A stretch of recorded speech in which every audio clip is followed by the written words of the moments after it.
What's up guys, Eric Psykik here, and today I've got a spawn that has been highly requested for a while now. If you're tired of staring at the same old boring cave, you'll love hunting here.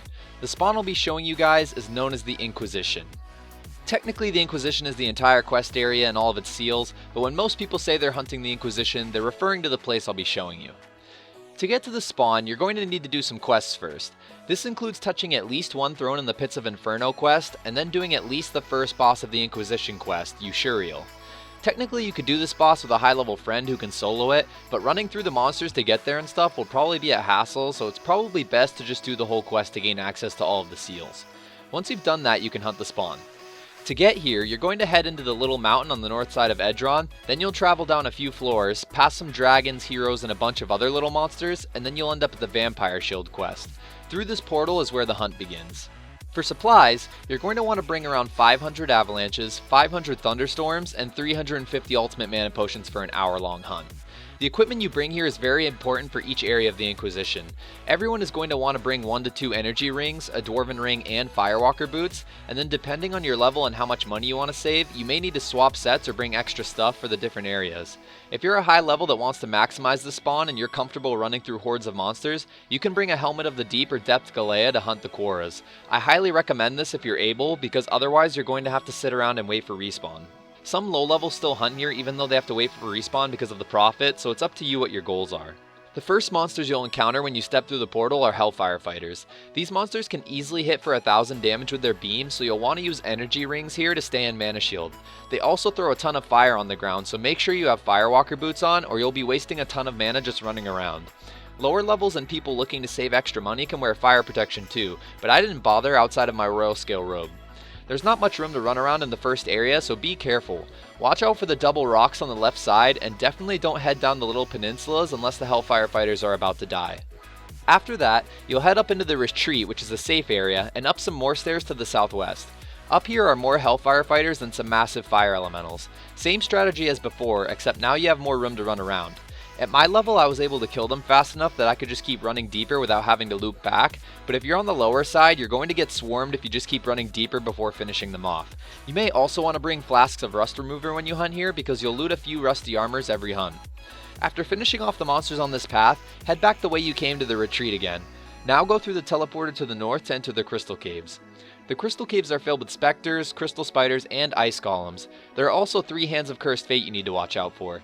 The hands hit ridiculously hard, are immune to everything except ice, physical, and holy, and aren't really worth killing for loot in my opinion.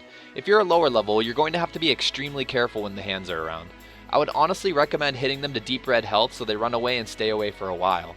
They self-heal quite a lot, so they will come back, but putting them in red health will definitely hold them off for a while. Since I was a higher level in the spawn trying to get good experience, I actually didn't stop to kill the hands at all. What I would do is switch from thunderstorms to avalanches when the hands were around so I could still damage the specters and not have to stop my hunt. You could optionally wear a Koshi amulet and robe of the underworld in this room to protect yourself from the hand's death attack, as well as the phantasms in the next part. You shouldn't need ice protection in here since the crystal spiders and ice golems are weak, so physical protection can also help here. You also don't need your firewalker boots anymore, so swap them for either some boots with armor, boots of haste if you need the speed, or soft boots.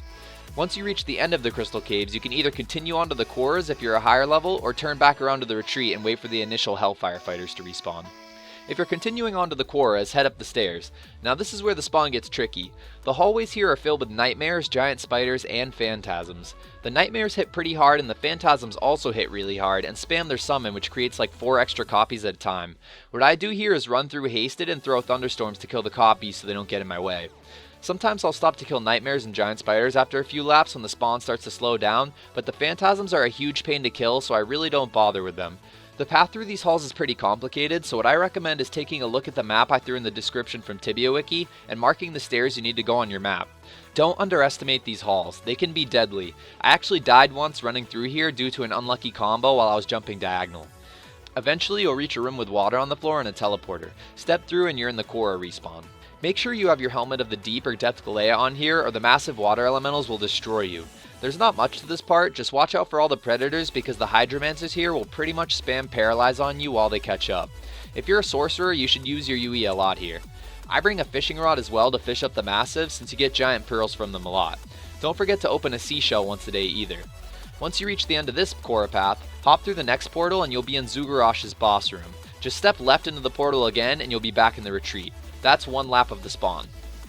So hunting this way with the Quaras, I was getting anywhere from 1.4 to 1.7 kk an hour on green stamina. At my level this experience isn't great, but most hunts were a lot of profit and I found time flew by hunting here since I was so focused on swapping sets, attacks, and freaking out running through the little hallway maze. It's definitely less mindless than other spawns in the game. It's also a nice change of scenery going from lava to ice and then underwater.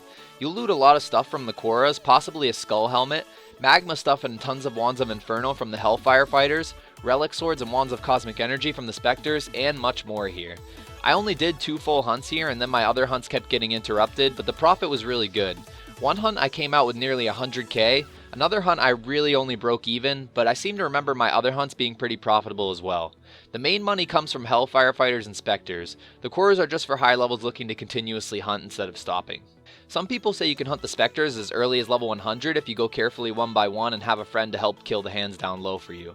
I'd be a little worried killing those Hellfire Fighters at the entrance at level 100, but if you can manage to run through them, I could see someone hunting the Specters and upstairs Hellfires one by one. I'm going to recommend the spawn for anyone 150 and above though, but that doesn't include the Quaras. Definitely don't try getting to the Quaras and hunting them until at least level 200, probably 250. Sorcerers can use energy spells in the Crystal Caves and at the Quaras, but I think Druids have the advantage in this spawn, being able to kill the Hellfires with their strong Ice Wave, as well as being able to Ice UE the Hand of Cursed Fate. The hands run away at mid-green, so if you avalanche them a few times, then UE them every time you run by, you should be able to keep them off you easily. Alright guys, that's the main hunting spawn of the Inquisition. This spawn takes a lot of concentration to hunt, but it's good profit, and for lower levels it's probably decent experience to just run back and forth between the Hellfire Fighters and Crystal Caves. There are also more seals to the Inquisition than just this, but these are the only areas I found really worth hunting as a solo mage. Hopefully you guys enjoyed this video. I know some of you have been waiting for it since I first said I was checking it out back when I made my Sneaked with Zero Manas video. Anyways, thanks for watching, and I'll see you guys next time.